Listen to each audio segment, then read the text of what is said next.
Você que trouxe sua Bíblia, abra comigo em Hebreus, capítulo 8. Eu não sei quanto tempo vai dar essa palavra, mas seja o que Deus quiser. Vou dar mais um tempinho para vocês acharem aí. Hebreus, que vem depois de Gálatas. Não. Deixa eu confirmar. Tito, depois de Tito. Filemão. É verdade, depois de Filemão. Bom saber. Vamos lá? Vamos estar lendo a partir do versículo 6. Diz assim: agora, porém, o ministério que Jesus recebeu é superior ao deles, assim como também a aliança da qual ele é mediador é superior à antiga, sendo baseada em promessas superiores. Pois, se aquela primeira aliança fosse perfeita, não seria necessário procurar lugar para outra.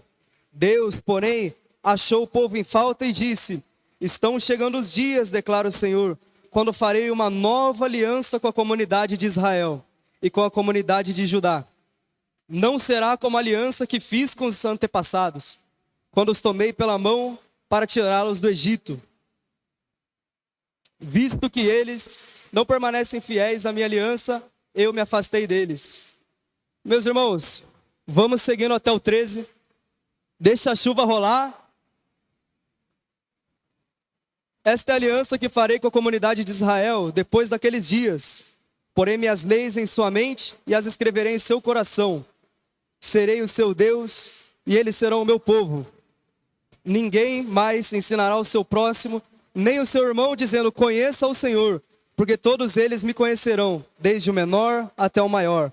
Porque eu lhes perdoarei toda a maldade e não me lembrarei mais dos seus pecados. Chamando nova essa aliança, ele tornou antiquada a primeira, e a que se torna antiquado e envelhecido está a ponto de desaparecer. Texto longo, feche sua Bíblia. Vamos falar com Deus rapidamente. Pai, Senhor, me usa, por favor, mesmo com essa chuva, Senhor, que ela possa acalmar, que ela possa cessar, para que esse povo não venha ser impedido de entender a Tua mensagem, Senhor. A nova aliança que é tão importante. Cuida dos nossos corações, que a gente possa entender que eu seja apenas um instrumento nas Tuas mãos, que seja feita a Tua vontade sobre todas as vontades, em nome de Jesus. Amém. Deixa eu tomar uma água, pode se assentar.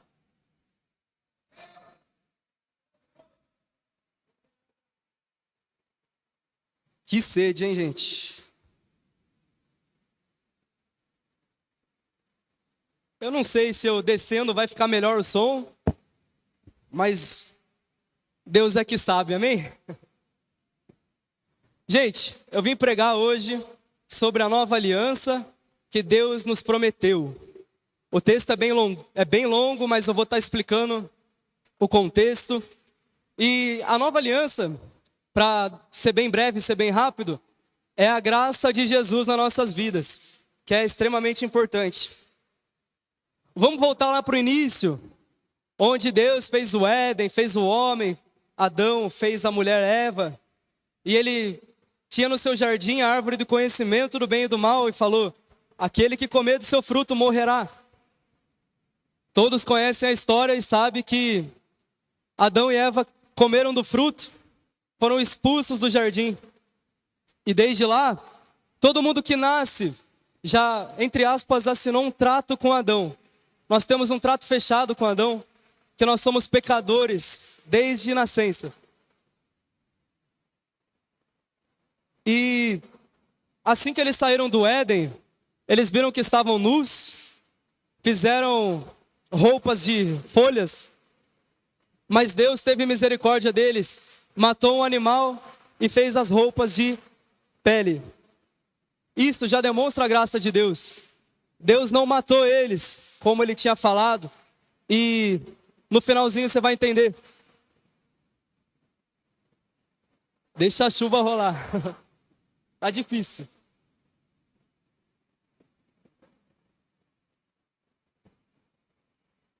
E aí, vou tentar falar mesmo assim, se você entender, amém. Jesus fez uma aliança com Abraão também, como dito em alguns cultos anteriores.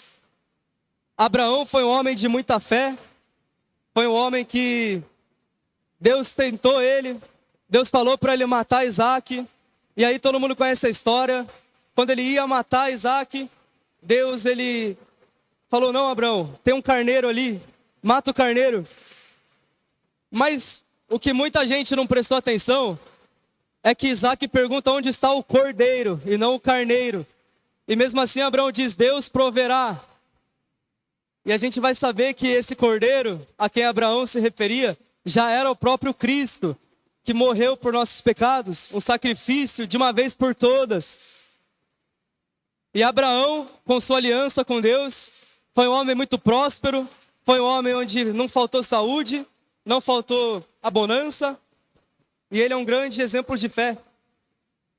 Depois de Abraão, veio o tempo da lei, o tempo dos sacerdotes, o tempo dos 10 mandamentos. Não assassinarás, não cobiçarás, ama o Senhor teu Deus e o teu próximo como a ti mesmo. Todo mundo sabe.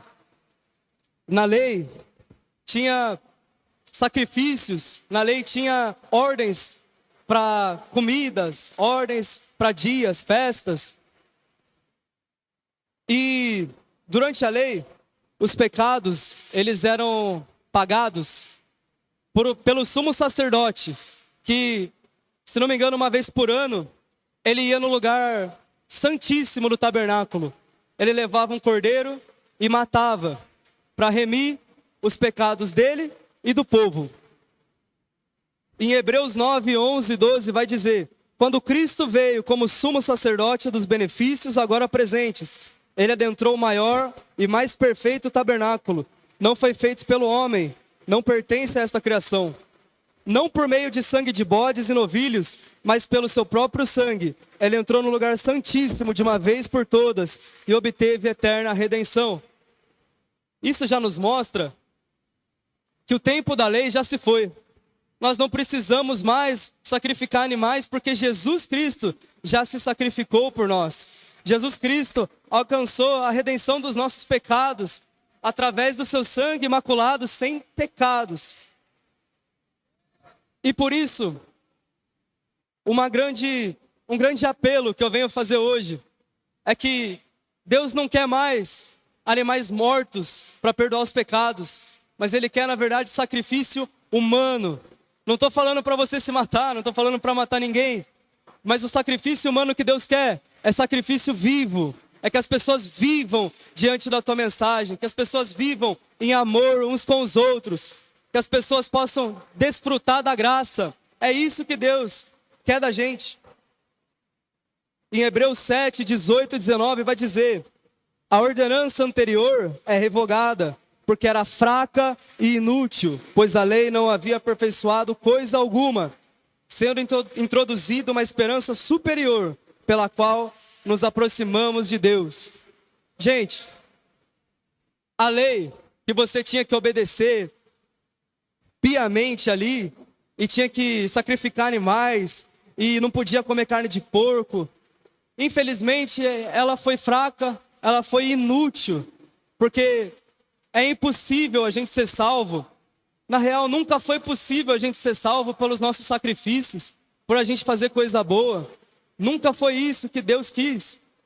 Mas aí você pode me perguntar, se a lei não foi suficiente, por que ela serve?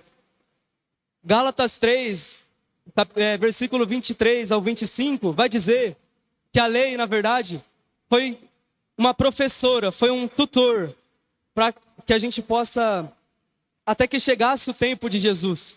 Ela nos ensinou sobre o pecado, sobre como somos falhos, sobre como a gente precisava de alguém perfeito para se entregar pela gente, porque a gente estava condenado ao inferno. E quando chegou a época de Cristo, a lei não foi mais necessária, porque Cristo cumpriu a lei em si e se entregou por nós. Então hoje a gente não precisa mais ter diversos sacrifícios e matar animal, não precisa mais disso. A lei é como se fosse um espelho do que a gente é. É como se você tivesse comido uma comida e tivesse sujado a boca. E aí, para você ver, você precisa de um espelho. A lei é tipo esse espelho, mostrando para a gente quão falho a gente é, mostrando para a gente quão pecador a gente é. e que a gente não consegue encontrar perdão de Deus em nós mesmos, em nossas atitudes. Até que chegou o tempo de Jesus, glória a Deus por isso. E assim como dito no texto que a gente leu, Deus ele quis uma nova aliança com o povo. Deus ele falou assim: gente, agora eu quero que vocês de fato possam me buscar. Eu não quero mais que vocês façam sacrifícios difíceis. Eu quero agora só que vocês entreguem o seu coração a mim, que vocês sejam submissos às minhas palavras. E aqui no texto a gente pode ver duas coisas maravilhosas. A lei superior, ela é baseada em promessas superiores. As promessas que Deus tem para a gente são muito maiores do que as promessas que a gente tinha através da lei. Deus nos promete mais. Deus quer ver a gente melhor. Não que isso seja algo que a gente precisava. A única coisa que a gente precisava, Jesus já nos deu, que é a graça, que é poder ser salvo, que a gente não está mais escravo do pecado, escravo do diabo. A gente foi tirado do inferno por Cristo. Ele nos deu a graça, Ele não precisava nos prometer bênção, Ele não precisava nos prometer saúde, mas mesmo assim Ele o fez, porque Ele nos ama muito. Deus amou o mundo, e Deus tem um amor incondicional pela gente. Romanos 8 vai dizer que nada nesse mundo, nem altura e nem profundidade, nada nesse mundo pode nos separar do amor do Pai. Não é difícil, gente. Não é mais difícil. O véu, quando Jesus morreu na cruz, foi separado. A gente não tem mais que oferecer sacrifício para falar com Deus. Nós temos o Espírito Santo dentro de nós. Se eu quiser falar com Ele agora, Ele vai me ouvir. Eu sei disso.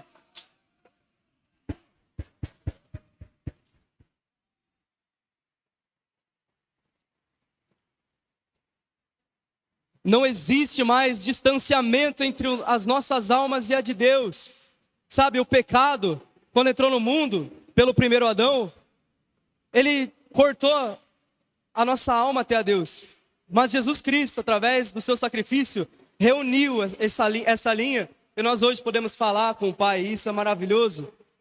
Jesus, com o seu grande amor ao Pai, e a tua grande graça que nos deu, Ele representou três coisas. Primeiro, lembra que no Éden Deus disse que o salário do pecado é a morte? Jesus foi quem pagou esse salário para a gente. Ele também é o segundo Adão. Como assim segundo Adão? Porque o primeiro Adão, o original, o primeirão, ele falhou.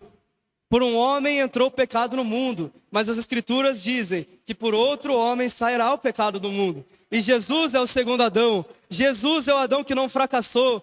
É o Jesus perfeito. É o Adão perfeito, que cumpriu tudo por nós, para a gente poder ser livre hoje. Outra coisa, lembra de Abraão, que Deus ia prover um cordeiro, quando na verdade proveu um carneiro naquela hora. Deus ele firmou uma aliança com Abraão, da fé, da graça. Essa aliança nova que a gente conhece, na verdade foi fundamentada com Abraão há muito tempo. Só que infelizmente era necessário que a lei viesse, e a gente já aprendeu isso, porque a lei é que mostra que a gente é falho. Mas enfim, o cordeiro a quem foi revelado a Abraão, que ele já sabia naquela hora, era na verdade Jesus. Então Jesus foi o segundo Adão que tirou o pecado do mundo, Jesus é o que pagou o salário do pecado, e Jesus também foi o cordeiro que precisava ser morto naquela hora. E um sacrifício definitivo de uma vez por todas, ninguém mais precisa ficar com medo do pecado, não precisa mais ter medo de Satanás, porque é maior que está em nós do que está aí no mundo, do que está no mundo. Hebreus 10, 22 a 24, vamos ler agora que graças a Deus a chuva deu uma cessada. Assim aproximemo-nos de Deus com um coração sincero e com plena convicção de fé, tendo os corações aspergidos para nos purificar de uma consciência culpada e os nossos corpos lavados com água pura. Apeguemo-nos com firmeza à esperança que professamos, pois aquele que prometeu é fiel. E consideremos uns aos outros para nos incentivarmos ao amor e às boas obras. Meus queridos, o trono da graça, ele é totalmente acessível. Você não precisa ter muito dinheiro, você não precisa ter nascido perfeito, porque ninguém vai ser perfeito nessa terra. A gente é aperfeiçoado aos poucos com a boa obra do Espírito Santo, e isso é um processo, entenda isso. O trono da graça é totalmente acessível. Se você entrar no seu quarto, fechar a porta e orar, Deus vai estar ali. A graça vai estar disponível para você todos os dias, e Deus todos os dias tem misericórdias novas para a gente. E isso é lindo, é uma esperança que a gente deve se apegar, e Paulo fala isso. Se apega a essa esperança, se aproxima de Deus. Não tem mais uma barreira que nos separa, não tem mais um véu que nos separa, não tem mais um tabernáculo terreno que nos separe de Deus. Deus, em sua onipotência, em sua compaixão, Ele nos aproximou dele. Isso é a coisa mais linda do mundo, e dinheiro nenhum vai pagar isso. Sabe, Deus, Ele nos sustenta. Eu sei que é fácil falar, porque eu não trabalho, eu não tive uma vida dura como você teve, mas de uma certeza eu tenho. Veja o exemplo da vida do meu pai, um homem que aí sim, trabalha pra caramba todo dia, e ainda assim consegue viver o sobrenatural de Deus. Um homem que mesmo tudo parecendo que a gente vai afundar em desespero, em dívida, e há muito problema, e há problema daqui, problema dali, trabalho, e 5 horas, 6 horas de sono no máximo, mas mesmo assim ele consegue tirar o seu tempo, o seu secreto para Deus, e por isso nunca nos faltou nada, por isso não falta alimento, por isso não faltam nossas vestes. E em Mateus 6, 36 ou 33 vai dizer: mas buscai, pois, em primeiro lugar o teu reino, a sua justiça, e todas essas coisas vos serão acrescentadas. Essas coisas a quem Jesus estava se referindo, nos versículos anteriores, a gente percebe que ele dizia assim: não se preocupe com o que você vai comer e nem o que você vai vestir, porque buscando em primeiro lugar, Deus vai suprir as nossas necessidades. Sabe, meus queridos, como eu disse anteriormente, a graça já nos é suficiente.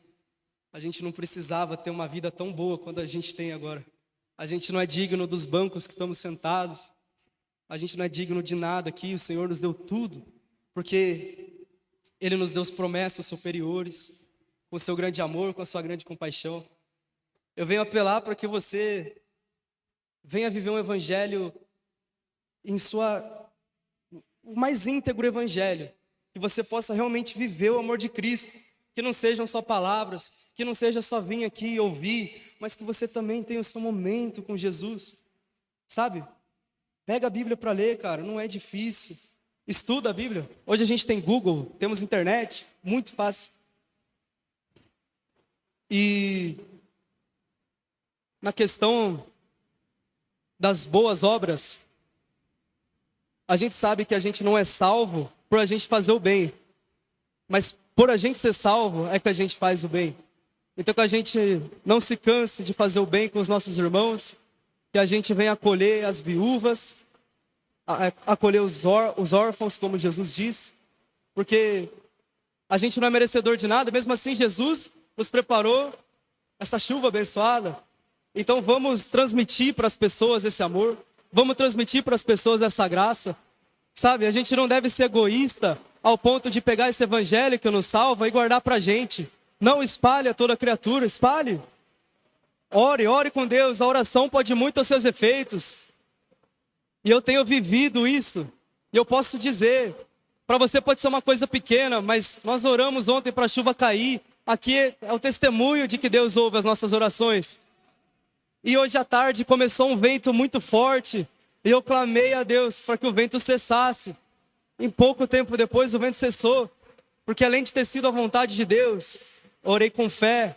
E a Bíblia diz que tudo que pedirmos crendo, nós receberemos. Não faltará nosso alimento, não faltará prosperidade, não faltará saúde na sua casa. Mas busque em primeiro lugar o reino de Deus. Traga a presença de Deus à sua casa. Viva o evangelho. As pessoas, elas não querem saber do que você está falando, elas querem saber do que você está fazendo. Então, eu vou ser provado, muito provavelmente, depois de estar falando aqui. Eles querem me ver, as pessoas vão me ver com as minhas ações, não com o que eu estou falando aqui. Seja assim também, não seja meio cristão. A partir de hoje, seja cristão totalmente, se entregue totalmente a essa verdade do evangelho. Olha, querido, eu não sei o quanto você acredita, eu não sei o que você quer mais, mas a graça de Deus, ela nos transforma. A graça de Deus, ela não é um ticket de passagem para a gente pecar à vontade. Ah, vou pecar ali, depois eu peço perdão para Deus. Não é assim que funciona, meus amados. A graça, ela é tão poderosa, essa nova aliança que Deus fez com a gente é tão poderosa que ela nos capacita a não pecar. Porque Deus, Ele não nos deixa ter tentação maior do que a gente possa aguentar. E antes mesmo de permitir a tentação entrar para a gente, Ele nos provê escape, e isso é bíblico. Então, se aproxime do trono da graça, todas as suas necessidades serão supridas. Vamos pôr em prática o que a gente tem aprendido aqui, que não seja só um momento para rir, tomar um chá, zoar os times aí, mas seja um momento de mudança, seja um momento de comunhão, porque Jesus Cristo nos ouve a toda hora. O Espírito Santo, Ele está aqui nessa noite, glória a Deus por isso. E muitos podem estar duvidando, tipo, nossa, na década passada, na geração passada, a gente via gente sendo curada, a gente via surdo ouvindo, mudo falando, mas Deus é mesmo ontem, hoje, eternamente. E Jesus nos diz que a gente ia fazer tanto o que Ele fez, quanto até coisas maiores. Mas por que isso não acontece? Porque a gente esquece da adoração individual. A gente vem aqui no culto e acha que por isso a gente vai ser salvo. A gente vai ser salvo pela nossa fé, a gente vai ser salvo por vir aqui sim, mas pela nossa adoração individual, pela nossa busca individual. Ah, mas é difícil? Tem versão mais fácil da Bíblia, tem internet, como eu disse aquela hora que estava chovendo muito. E vamos viver diariamente essa aliança, vamos desfrutar disso, vamos ter os nossos frutos do Espírito. É fácil dizer que é crente, mas não ter os frutos do Espírito, não ter paciência, não ter amabilidade, não ter autodomínio. Eu sei que é difícil, mas Deus nos aperfeiçoa. Peça para Deus e você vai receber isso. Ah, mas o meu trabalho, acordei cedo, estou morrendo de sono, estou cansado pra caramba, cara. Deus me colocou no meu coração uma frase muito louca. Experimenta para você ver, funciona. Ele disse assim: eu não vou te renovar para você me buscar, mas eu vou te renovar quando você me buscar. Então ele falou assim para mim: você está cansado? Você está com sono? Ficou estudando o dia inteiro? Eu não vou te renovar para você vir até mim. Vem até mim, entregue para mim primeiro e depois eu vou te renovar. Então, meu querido, eu não sei o que você quer mais essa noite. Deus, Ele nos proveu um sumo sacerdote perfeito, um sumo sacerdote que nos perdoa, que Ele é fiel para cumprir tudo aquilo que Ele prometeu. E ainda em Hebreus, que é um livro maravilhoso, difícil no começo, mas depois fica lindo, Ele nos diz que Jesus Cristo, por ser o nosso sumo sacerdote perfeito e ser um de nós aqui, Ele é capaz de entender as nossas dores, Ele é capaz de entender as nossas necessidades, Ele sabe o que é ser tentado, Ele sabe o que é ser humilhado nessa terra. Mas ainda assim Ele diz: aquele que quer me seguir, tome a sua cruz, negue-se a si mesmo diariamente, siga-me. Sabe, meus queridos, o Evangelho ele tem duas vertentes. Ao mesmo tempo que ele é lindo, ele é bruto, e você tem que estar disposto a isso. O Evangelho tem uma realidade trocada. Um momento de tristeza para alguns vira um momento de alegria. Prova disso é Paulo. Paulo podia estar super triste no seu momento de morte. Ele estava sozinho quando ele estava indo na morte. Todos aqueles que ele tinha convertido não estavam naquele momento que ele foi para o matadouro.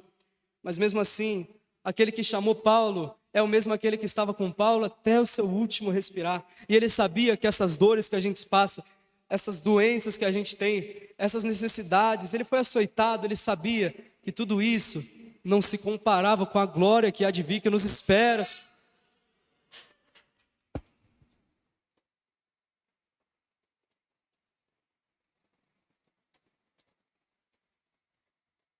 E para acabar, eu sei que você queria estar ouvindo uma mensagem de vitória, por mais que essa mensagem é linda da nova aliança, que a gente tem esperança, mas eu queria deixar um convite para você antes de finalizar. Não vou atrasar ninguém, sei que todo mundo precisa dormir, amém? Paulo, em sua última carta, de 2 Timóteo, ele vem trazendo esse tema, sabe? Mesmo sendo triste, mesmo ele tendo apanhado tanto, mesmo ele tendo sido perseguido, ele fala: ei, Timóteo, vem sofrer comigo pelo Evangelho. Sabe, meus queridos, está na hora da gente parar de acreditar só no que Deus pode fazer pela gente. Acredite também nos céus, acredite também que existe a espiritualidade, acredite também que a oração ela é efetiva, que a oração resolve. Quantos testemunhos nós não temos de oração? Só meu pai, acho que ele ficaria horas e horas falando do que acontece, sabe? Muito eu já passei e Deus tem feito muitos milagres na minha vida. Deus, ele me virou de ponta cabeça desde o ano passado. Ele me transformou totalmente. E ele falou: filho, sabe o evangelho que seus pais te mostraram desde pequenininho? Está na hora de se levar a sério. Não é só historinhas bonitinhas, são histórias reais. O mesmo Cristo é aquele que habita em nós, o mesmo Cristo é aquele que nos ouve. Sabe, até o meu próprio nascimento foi um milagre, contamos várias vezes. E o médico não sabia que eu era uma criança, achava que eu era uma doença. Minha mãe tomando um remédio que podia me matar facilmente. Mas Deus foi tão maravilhoso que Ele me poupou. E eu sei que Ele tem planos na minha vida, mas eu não falo isso para me vangloriar. Eu falo isso porque se você está aqui também, Ele tem planos na sua vida também. Não interessa se você tem muitos anos de vida.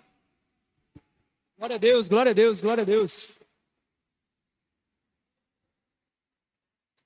E não interessa para Deus se você tem 15 ou 90, 100 anos. Ele ainda tem coisa na sua vida.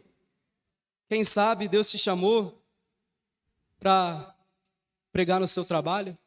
Quem sabe Deus te chamou para pregar para 20 mil pessoas. Quem sabe Deus te chamou para converter só uma pessoa. Mas saiba que isso já vale toda a pena. Já vale todo o sofrimento. Então, meus queridos, creia isso. Apegue-se a isso com muito amor. É importante a gente vir para a igreja, por quê? Porque a fé vem de ouvir a palavra de Deus. Além disso, no finalzinho do versículo que a gente leu, Paulo está dizendo que um vem incentivar ao outro. Sabe? A gente gosta dessa cultura de orgulho, não vou falar para os outros o que estou passando, ninguém quer saber. Não, meus queridos, a gente está aqui para amar uns aos outros. A gente está aqui para contar: olha, eu estou com uma luta gigante, ora por mim. Sabe, me ajuda, estou viciado em qualquer coisa. Sabe, eu não estou conseguindo buscar Deus, ora por mim. Vamos lutar com isso. Vamos, meus irmãos, fazer jejum por uma causa. Vamos ajudar um irmão meu que está precisando de comida, sabe? É sobre isso o evangelho. Então, meus queridos, eu quero que você possa desfrutar todos os dias das novas misericórdias que Deus tem para nós, dessa nova aliança que 430 anos o povo foi escravo debaixo de uma lei, e a lei ela não conseguiu aperfeiçoar a gente, a lei não salvou a gente. Se a gente vivesse ainda debaixo da lei, a gente estava condenado ao inferno. Mas Deus, Ele foi muito misericordioso conosco. Jesus, Ele se entregou por nós com grande amor, e Ele nos deixou a missão de ser parecido com Ele.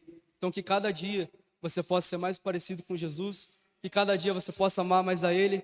E eu tenho toda a certeza do mundo, com toda a minha convicção de vida, por mais que sejam só 15 anos, eu tenho toda a certeza, meus irmãos, pode apostar nessa ficha, que se você cumprir o evangelho, não vai te faltar comida e muito menos roupa. Sabe, talvez a sua vida seja para ser um milionário aí, quem quiser receber, amém. Ou talvez sua vida seja só para viver o básico. O evangelho não é sobre dinheiro, o evangelho não é sobre ser feliz, mas é sobre ser feliz O evangelho não é sobre ser feliz com as coisas dessa terra. O evangelho é sobre ser feliz mesmo tendo só o que necessita. Não é errado pregar sobre bênção. O que o meu pai tem sempre pregado aqui é bíblico, é verdade. A lei da semeadura existe. Tudo que a gente planta, a gente recebe. Deus é capaz de nos abençoar no estalar de dedos. Se Ele quiser falar amém hoje, sua vida muda financeiramente. Mas saiba que o evangelho não é só sobre isso. O evangelho é sobre se negar. O evangelho é sobre orar um pelos outros. E Paulo fala: eu não me envergonho desse evangelho. Então, olha, eu estava me tremendo até alguns poucos minutos, mas eu fui chamado para isso. Foi uma vocação que Deus me deu, que me confiou a mim, e Ele confia a você. E por onde você passar, você leva essa mensagem, você leva essa nova esperança sem vergonha. E eu tenho certeza que Deus vai fazer muito na sua vida, amém?